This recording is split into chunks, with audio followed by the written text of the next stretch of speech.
A project that would forever change an iconic Utah canyon moves forward tonight. Our government told us that it was illegal to side with the people. The Little Cottonwood Canyon gondola is one step closer to becoming a reality, despite taxpayers saying for months that they don't want it. Tracking early showers and thunderstorms here across northern Utah. What to expect through the rest of tonight, and also will that chance for storms remain through the holiday weekend?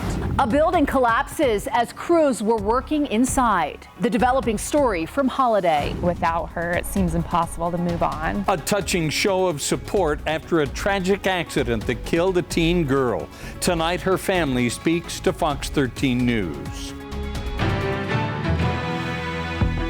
We begin tonight with breaking news coming out of West Valley City. Police are reporting a stolen vehicle has run into a house along 3300 Lehigh Drive.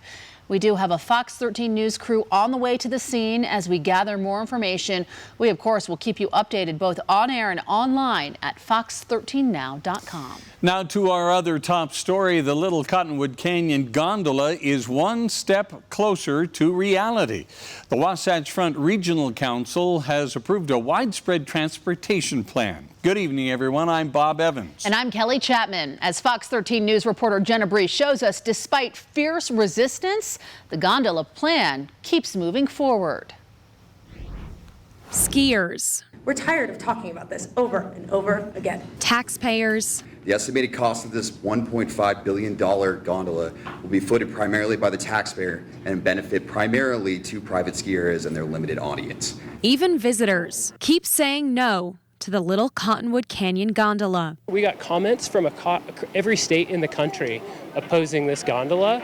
And our elected officials are being told it's illegal to listen to that. Representatives from Ski Utah and Snowbird, the only ones speaking out in support of the gondola, claiming it will solve traffic issues. The amazing UDOT avalanche and plow team spent the winter battling Mother Nature so the vehicles could drive up the road, at times putting themselves in great peril. Road closures due to avalanches, wet slides, and mudslides created historic impacts on the people who recreate and work in Little Cottonwood Canyon. Council members told frustrated taxpayers that federally, they are required to include the gondola in the plan because UDOT has backed that option as the solution to the transportation problems in the canyon. This kind of moves it forward. It puts the Wasatch Front Regional Council stamp on it, and my concern is that that is going to really allow the legislature to look at this as if it's gotten this gold star from our planning organizations, and I don't think it's quite had the due diligence that it deserves yet. Approval of this plan does not approve or fund the gondola immediately. The first two phases of the plan include enhanced busing, tolling, a mobility hub, and avalanche snow sheds in Little Cottonwood Canyon. State Senator Nate Bluin hopes these passionate Utahns don't give up. I think that's what we're going to see after today is this feeling that it's a done deal, and I think there's plenty of reasons to not see it that way. There's plenty of legal barriers that still got to clear, environmental actions, and all sorts of other steps to take. So we still need people to show up and exercise their voices. If UDOT doesn't change its recommendation, the Wasatch Front Regional Council has laid out that construction of the gondola would begin in 2043, 20 years from now. Reporting in Sandy, Jenna Bree, Fox 13 News, Utah. Well, the 2023 to 2050 Regional Transportation Plan includes more than 1,000 projects from roads to transit and rails. It was a scary scene in Salt Lake County this afternoon when a building collapsed in Holiday. This happened at 4890 South Highland Drive. Now, no one was hurt, but businesses nearby had to temporarily evacuate. Fox 13 News reporter Maithili Gubi joins us live from the scene in Holiday. Maithili, what do we know tonight? Bob, Kelly, all that's left of this building right now is the front wall. The rest of it collapsing around 4 p.m. earlier today. I'm talking to people who've been passing by this evening, looking at this scene, saying they're surprised something like this could even happen. This building was being turned into an indoor pickleball court. There were construction crews inside doing some renovation work. Preliminarily, it sounds like they might have hit a load-bearing wall that took out the ability for the structure to support itself, and it did come down. There were 7 people inside. No one was hurt or needed to be transported to the hospital. We did have a very large response. We had our hazmat teams here. We had our heavy rescue teams here. We did bring a canine unit in, searching for life, and everybody is accounted for. Businesses nearby were evacuated when the structure collapsed. We just thought it was a gas leak, but like everybody was rushing it, like especially from the Holiday Dental. They were grabbing their car and then getting out really quick. So we didn't know exactly what happened until later on. Hoping that they will be able to open back up soon. We worried that we're not able to open tomorrow, so we couldn't serve the customer, and then also the technician will not able to make the income. But also so much gratitude that everyone is safe. We're glad that there wasn't anybody that was harmed in this incident. We're unfortunate there's some property damage, but that's what insurance is for, so it'll just take some time to get things back up and going where it needs to be. Unified Fire tells us the city engineers will be on scene to determine what next steps are. Live in Holiday, I am Maithili Gubbi, Fox 13 News, Utah. Maithili, thank you. We now have new information regarding Parth Gandhi, the man who police say killed his teen son before taking his own life. Their bodies were found almost 2 weeks ago inside a Salt Lake City business office. Fox 13 News submitted a public records request for any past interactions of Gandhi with the Salt Lake Police Department. That request was granted today. We now know there were multiple reports from Gandhi and his ex-wife about custody issues. There were also reports of Gandhi acting suspiciously with women. He was also accused of sexually assaulting someone. There are a lot of documents to go through, so we will have a full report on what we find tomorrow on Fox 13 News. Tonight, white balloons with messages of love and support written on them decorate the front lawn of the Morley family's home in West Bountiful. It was 2 days ago. Their 16-year-old daughter, Madeline, died in a tragic accident when a decorative rock pillar collapsed on top of her. Madeline was at a friend's house for a pool party celebrating the end of the school year. She and her friends were sitting in a hammock when one of the pillars the hammock was attached to collapsed. Madeline was taken to a nearby hospital where she died. We spoke with her aunt and uncle this afternoon. They say everyone Madeline met left feeling better about themselves. There's going to be a huge hole in our hearts forever. Without her, it seems impossible to move on and move forward. But we know she'd want us to, and to live more like her and to show more kindness and grace to other people. It's the one thing that's been able to bring peace in all of the situation is the outpouring of love that although it was a tragic event, we love the families and we'll continue to support them and love them. A GoFundMe page has been set up to help the family with funeral expenses. We have a link to it on our website, fox13now.com.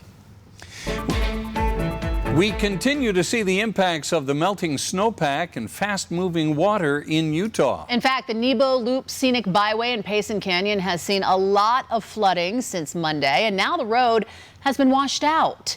Take a look at some of the damage. The Utah County Sheriff's Office says repairs could take some time. Gosh, the road looks like a waterfall, doesn't it? Public Works officials told deputies they would not be able to examine the area for repairs until possibly next week. One of the challenges that the Public Works officials are facing is when can we get in here that's going to be, one, safe, and two, where they'll be able to get in and do the work with the least amount of interruption from Mother Nature.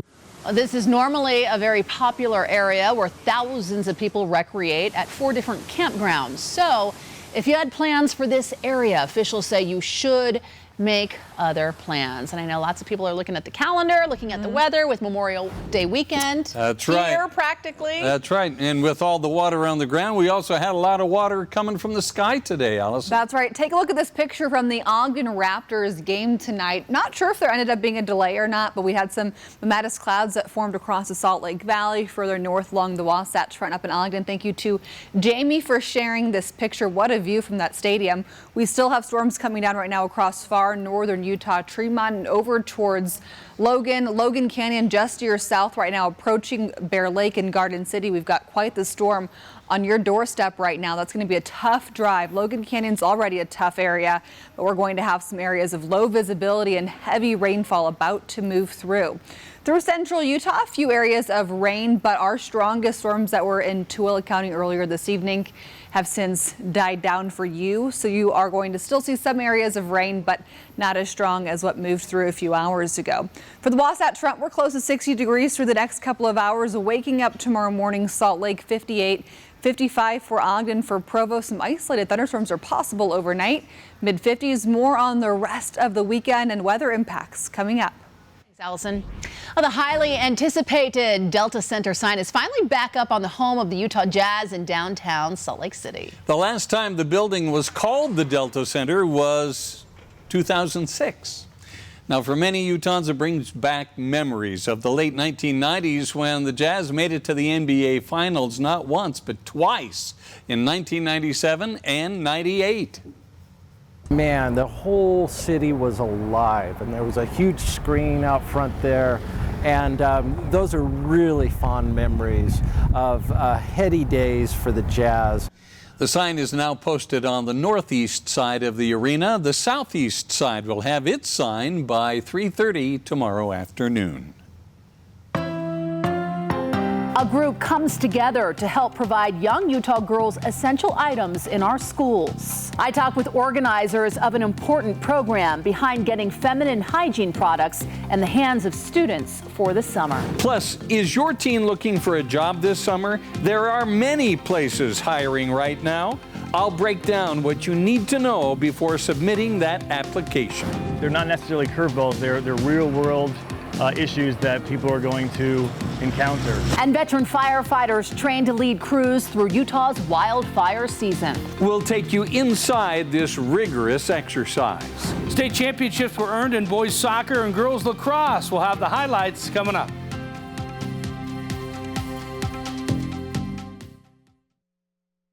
Welcome back, everyone. Hundreds of Utah girls came together tonight to help other Utah girls get through the summer in one particular way, and I was there. The Utah Period Project hosted a packing party this evening to put together 3,000 period kits to distribute to schools over the next few days. From there, they will be given to any student who needs feminine hygiene products over the summer break. Inside those kits, 30 pads and 30 tampons packed by a strong group of women who wants every girl to not feel embarrassed or worried about not having necessary hygiene items. I think it's going to make them feel really good to know that we're looking out for them and they have access to the things that they need over the summer and they don't have to worry about it. There's something about a community coming together for like a good cause. It just makes you realize there's hope in this world and that people are really looking for reasons to support each other and to come together. It's such a happy feeling. Oh, they came together tonight. That, by the way, who you saw there last is Emily Bell McCormick. She's the founder of the Utah Policy Project and the Utah Period Project.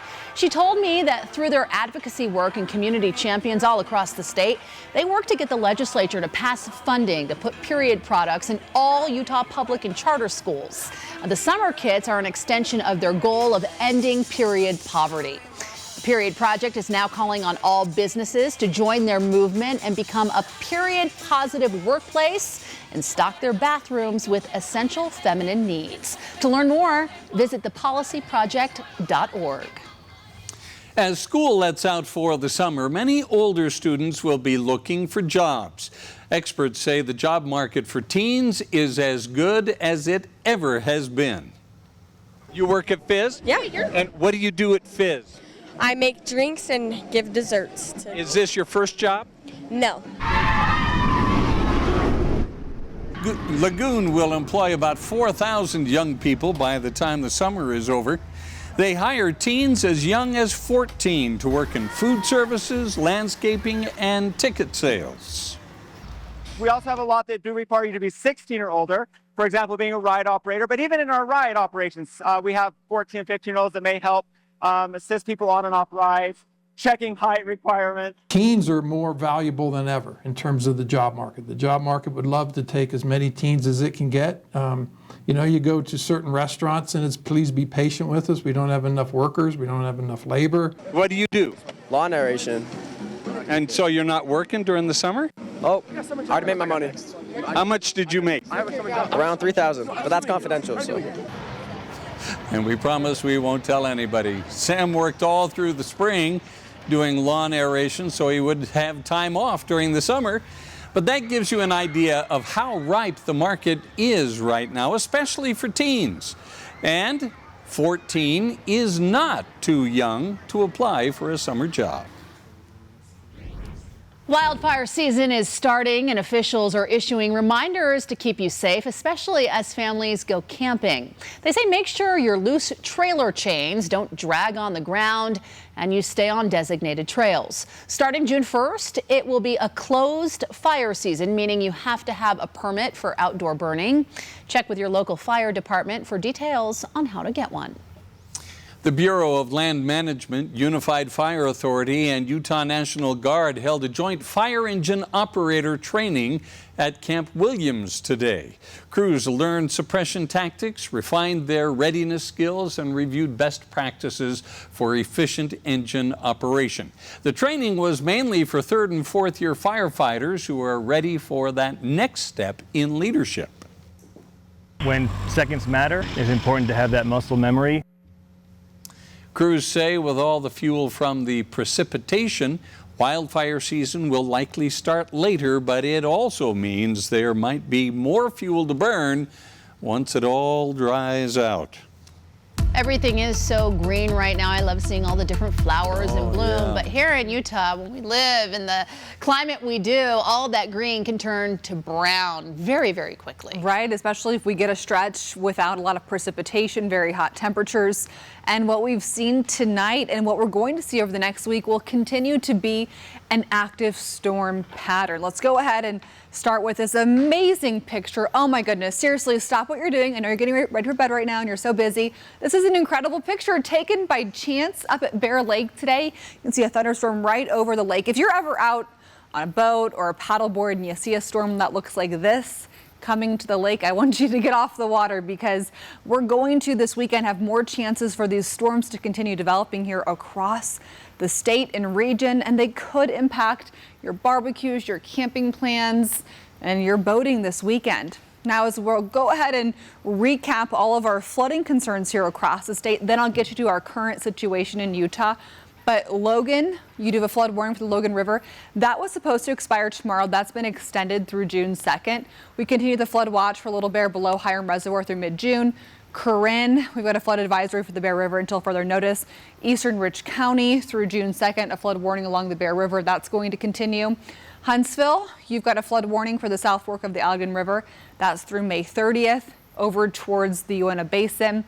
We've got a flood advisory for the Green River near Jensen, a flood advisory for the Duchesne River near Randlett, just south of Roosevelt until further notice. And then new today, a flood watch for the Duchesne River near Mighton. That goes until further notice. Down towards Moab, we're going to have flood advisory for the Colorado River. Now, that's near Cisco and Moab. That's going through Monday, through the holiday weekend. And then down towards Panguitch and Hatch, a flood warning continues for the Sevier River until further notice. Salt Lake right now, a live look from Intermountain Health. Cloudy sky, temperatures in the 60s or close to 60 through much of the night. And what we're tracking for you right now, still some areas of sprinkles for Salt Lake and Utah County. Bulk of our strongest storms right now, speaking of Bear Lake, about to approach Logan Canyon, seeing some very heavy rainfall right now, just as you enter Logan Canyon up towards Bear Lake. Preston, tons of lightning in the area. And with these storms over the next couple of days, we're going to continue with that chance for scattered storms tomorrow.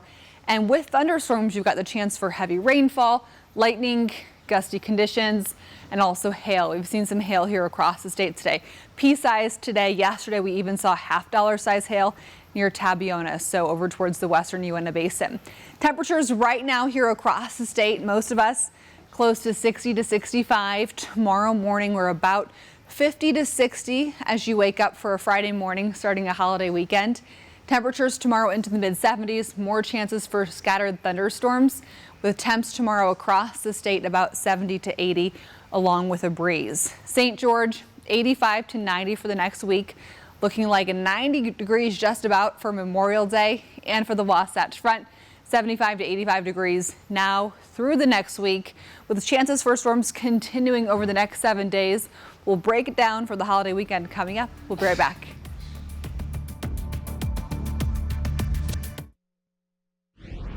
There are big changes coming to the Summer Citizens program, hosted for more than 40 years now by Utah State University. The program will now be run by the Cache Valley Chamber of Commerce. Since 1977, it's provided opportunities for hundreds of senior citizens from Arizona and California. With the students gone for the summer, it allows them to stay in USU dorms while staying busy in Logan. It provides a big boost in business as well. The chair of the local Chamber of Commerce says the program helps bring in nearly $4 million to the Cache Valley. One reason for the big change from USU to the Chamber of Commerce, USU is a dry campus.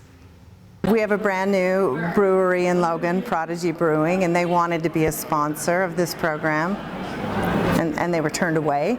So that's just a small example of the different types of things and opportunities that we can do if it's not under the purview of USU. Now, USU will still offer access to campus to summer citizens and allow them to enroll in continuous learning programs. Okay, you only have about 2.5 hours to vote on finalists in Salt Lake City's Ballpark Next competition. It'll help city leaders determine the future of Smith's Ballpark after the Salt Lake Bees moved to Daybreak in 2025. The city narrowed it down to 9 finalists in 3 categories. Find the link to cast your vote on our website, fox13now.com. There are more than 100 police agencies in Utah that do not use a point system or quota system or anything similar. So what is the Ogden Police Department's response to our investigation? We'll show you. It was super fun just to meet people that you wouldn't have met otherwise. I am growing up. I'm going to go to UVU hopefully and start a new part of my life. From the bittersweet ends of their high school careers to one elementary school's signing day for kindergartners. Utah students share their May milestones with Fox 13 News.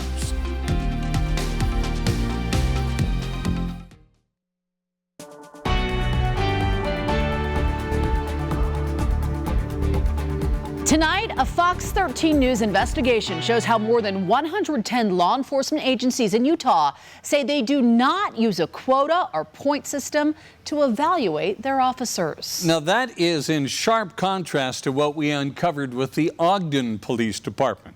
Fox 13 News investigative reporter Adam Herbetz found out what other departments are doing instead. Well, we put together this database by filing a request with 120 agencies through Utah's public records law. Basically, that means we're not just relying on the honor system. If they told us they do not have a quota or point system or anything similar, and it turns out they're lying, that would be illegal. Here's what we have so far. Our investigation found there is no police department in Utah that has a system quite like Ogden, rewarding officers with points for the number of tickets they write. It's nonstop stress. How am I going to get my tickets? How am I going to get my numbers? 2 tickets in a 40-hour week, and it's not a quota. Lawmakers disagree. They say that's the definition of a quota, which they banned in 2018. Do you feel like it's working? Yes and no. This is Amy Pomeroy. I'm a criminal justice policy analyst here at Libertas. Her organization helped change the law, and she does not like what she's seen from Ogden. They really need to think a little more creatively, and many agencies have done so, and they've found better ways to evaluate officers. This is the list of 113 law enforcement agencies that responded to our request under Utah's public records law, disclosing they do not use points, a quota, or anything similar. Ogden Mayor Mike Caldwell says maybe they weren't honest. he still stands by his chief and the point system. There's a measurement out there. We've just been happy to be transparent with that. Would you feel comfortable with him evaluating officers in a different way that doesn't use numbers or tickets or points or anything of that nature? We're all ears as to what that would be. Some departments have a requirement for the number of citizen interactions per shift. At Roosevelt PD, it's 4 a day. At the Perry Police Department, it's 3 traffic stops per day. We've had a policy banning quotas for longer than I've been the chief. Both departments say there is nothing requiring or encouraging officers to write tickets. They do not want drivers to feel like they're piggy banks for the city. We do not want to influence an officer, even step in that direction of having them write a citation. That's their discretion, and our goal is to support that. If I've got an officer that hasn't written a citation in 2 months, that may draw attention to me of what activity that officer is doing, and but he's not penalized for it. Brigham City requires 8 hours of self-initiated activity from officers per week. That could be traffic stops, but it could also be investigating suspicious activity or even helping someone shovel snow. Tremonton PD does grade officers based on the number of tickets and arrests. They say they measure it based on the department average for all officers that year, and that it's not the only thing they're graded on. You need officer discretion. Citizens need to know that they're not dealing with RoboCop. Representative Tyler Clancy is one of the lawmakers who saw our story about Ogden PD and made strengthening the law a priority. He says chiefs need to trust their officers to make the right decision based on the situation. By changing the word from tickets to points, do you think that protects them in any way? It's the same exact thing. I think they're really frustrated. I think it shows in the turnover rates in Ogden. That's bad for the citizens of Ogden who have a less experienced police force. The Daggett County Sheriff's Office is the only agency so far that has not responded to our request. If you'd like to see the full database, including statements from chiefs and sheriffs who hate quotas, it's on the front page of our website, fox13now.com. Reporting in studio, Adam Herbetz, Fox 13 News, Utah. The leader of a polygamous splinter group of the Utah-Arizona border is facing more criminal charges. Samuel Bateman is now facing dozens of felony charges of sexual abuse and child pornography. It's related to girls he's accused of taking as wives. Bateman leads an offshoot group from the fundamentalist LDS Church in Hilldale in Colorado City. Bateman has already pleaded not guilty to other charges of kidnapping, child abuse, and evidence tampering. A Utah man and his son who entered the U.S. Capitol during the insurrection have been sentenced to probation. Bradley Bukowski of Eagle Mountain and his son Matthew Bukowski of Chicago pleaded guilty last year to a misdemeanor count of parading, demonstrating, or picketing on Capitol grounds. Today, a judge sentenced them to 36 months probation and a $500 restitution fine. Bradley expressed shame for entering the Capitol that day. His supporters, who wrote to the judge, included his priest at Bukowski's Catholic parish in American Fork. 13 Utah residents have been charged with crimes related to the Capitol insurrection. Coming up, what a Utah state senator wants you to know about the importance of what he calls brain health after he experienced several strokes. And temperatures today just barely above average with areas of showers and thunderstorms. What to expect for the rest of the holiday weekend and how the storms may impact your plans.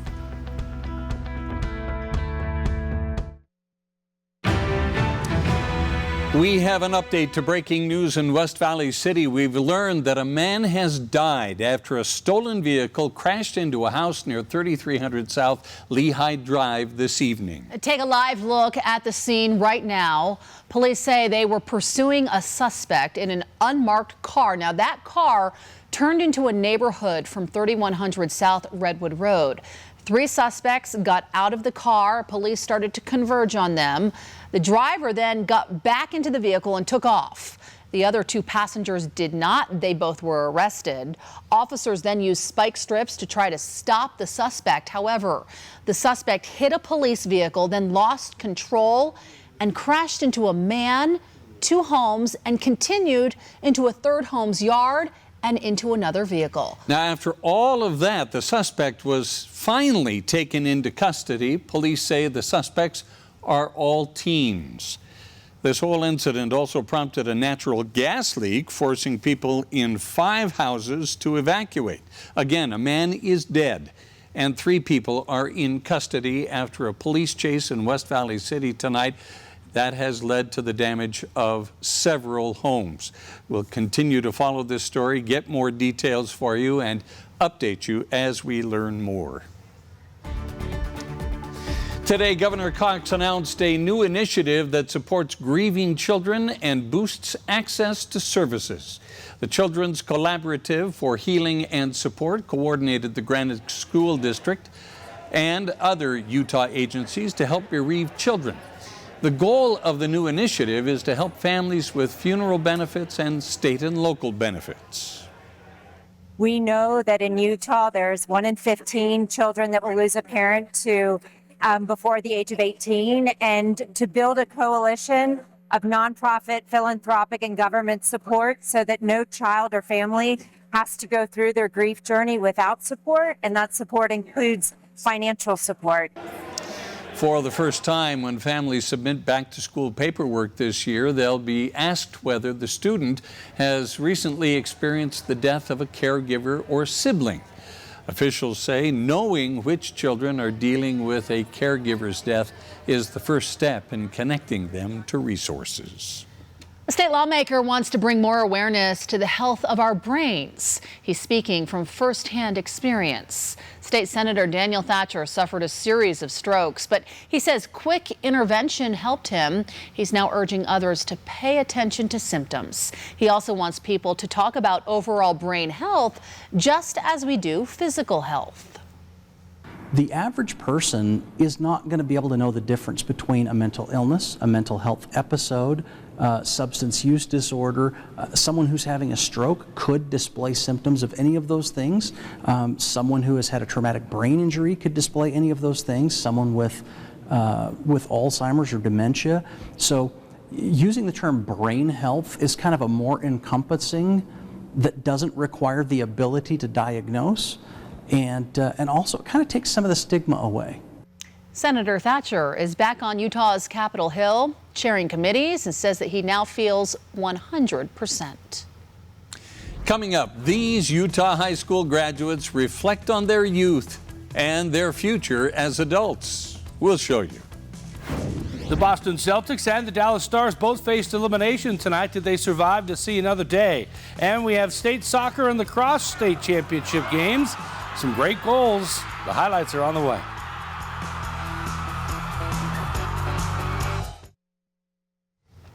We were just talking about this. You know, it's the end of one season of life, but the beginning of the next for young people in Utah. Throughout the next week, Utah's high school seniors will be crossing the stages, moving tassels, and donning leis as they celebrate the conclusion of their high school careers. Bittersweet, isn't it? It is bittersweet. Yeah, such an accomplishment for the student and the families that support them along the way. You're exactly Fox 13 News anchor Max Roth went to Utah Valley University today, where several schools in the state's largest district, Alpine, held their graduation ceremonies.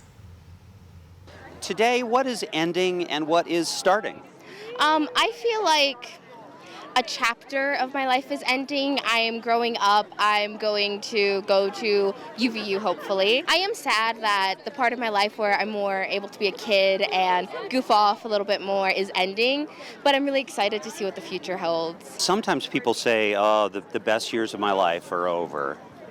I don't feel like the best years of my life are over. I feel like I still have so much more to look forward to and so much more to do in life that thinking of it like that would just make me sad. One thing about me is I'm a very big theater kid. It's what I do, it's what I live for. I'm part of the presidency of our theater group, and it has opened me up. I used to be very shy, very really just kept to myself. And in high school, I met all these people and they brought me out of my shell. And my teacher, Tara Lynn Tanner, has been influential in bringing me out of my shell and leading me to be able to express myself like this, to be able to wear my hair like this without feeling awkward about being too bright. And she's just really helped me, and I owe a lot to her. Do you think that that influence is going to carry over? Will that stick with you? I definitely think it will. The skills and the communication skills and really just being able to be myself, I feel like that's something that will stick with me forever. You're sending a message to you 10 years from now, and you tell her what about what you hope she still is and what she's becoming?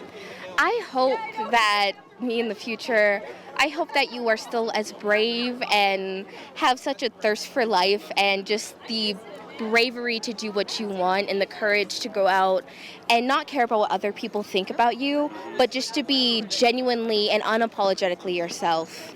So many students, and every single one of them has a story worth telling. By the way, Imani, she plans to go to Utah Valley University. She's interested in continuing acting. She's also interested in nursing. So she can think optimistically about being an aspiring actor with a pretty steady day job. In Utah County, Max Roth, Fox 13 News, Utah. Can we all just agree that is one of the most well-spoken high schoolers I have ever heard? Yes, I you're mean, exactly right. seriously, Yep. she is going places.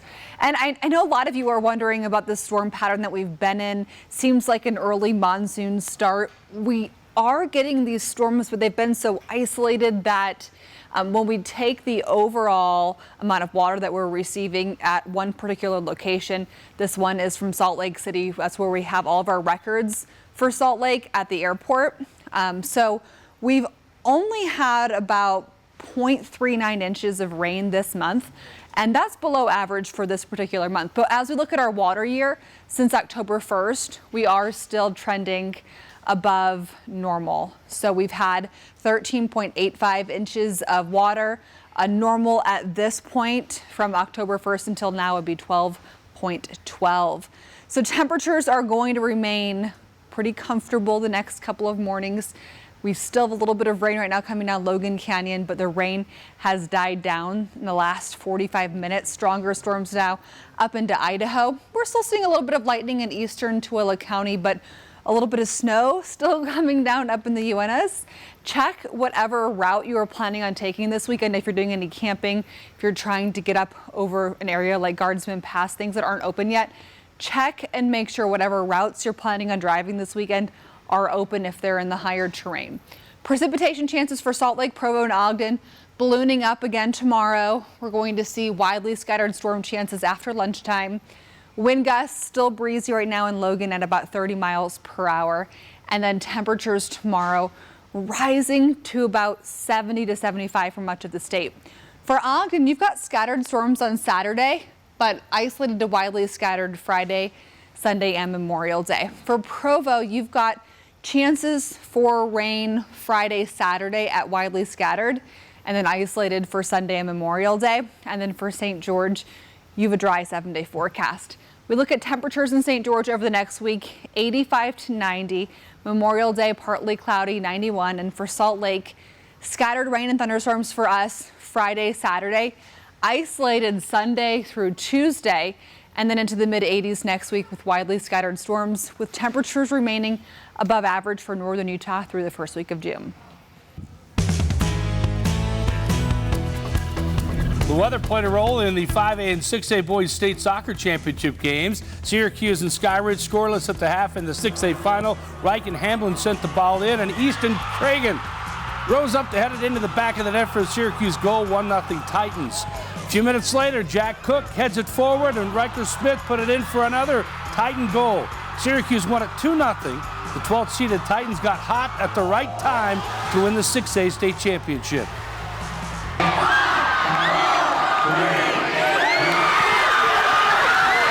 You know, in the end of it, it comes down to who's the best in May and who's going to get down and do the dirty work and play their best. And that was Syracuse, baby. That was us. They didn't think we would do it. And the Cinderella story is over. This is why we love sports, right? Like, this is the Hollywood ending. And it's pretty impressive what 30 young men can do when they play as a team. In the 5A final, defending champion Alta took on the 2021 champs Wasatch. First half, Brock Benyon scored on a penalty kick for the Hawks. That tied the score up at 1. But the Wasps took over in the second half. Jackson Henley gets it ahead to Jaden Cosper. He scores, and Wasatch was back on top. They were not done. How about this strike from Cole Sampson? Off the crossbar and in for a goal. The Wasps scored 3 goals in the second half to win it 4-2 to capture the 5A state championship and their second title in the last 3 years. It's just like, wow, like we really did it. Like, it's ours. We played on this field and #1 state champs right there. State champs, man, it means a lot to me. It just means a lot to me. It's way to go out. Well, Mountain Ridge and Lone Peak played in the girls' 6A lacrosse state championship game. This is Mikkel Cook for Lone Peak. Works her way through the defense and scores. She had 3 goals for the Knights. This game went back and forth. Emery Clark gets in and scores for Mountain Ridge. She had 4 goals for the Sentinels, but it was the Knights in the end. Lone Peak won it 11-10 to win the state championship. The Celtics avoided being swept by the Heat with a winning Game 4 in Miami. Tonight in Boston in Game 5, Jason Tatum with the monster slam. Boston won at 110-97. The Heat lead the series 3-2. Dallas Stars also trying to avoid being swept by the Vegas Golden Knights. Joe Pavelski scored the game winner in overtime to give the Stars a 3-2 win to stay alive. Vegas leads the series 3-1. Another exciting signing day, but this time for incoming kindergartners. Whittier Elementary had a press conference today. Just like when high school athletes commit to colleges, these young kids have chosen to become Falcons in the Granite School District. Oh my God. A proud day for everyone. When you that get little guy signing, he was like focused. Like, The pencil was bigger than he was. congratulations to all the new recruits. Recruits committed to the school. Let's, you know. I love it. They're all in from They're this ready point to go. forward. Yeah. A long summer. They want to go to out right now. No, they're ready for a long Yeah. summer before they have to get to work. Thanks, Jeff. We'll be right back. Thanks for watching Fox 13 News at 9. Hope you can stick around for QuickCast. It's next. Yeah, we do.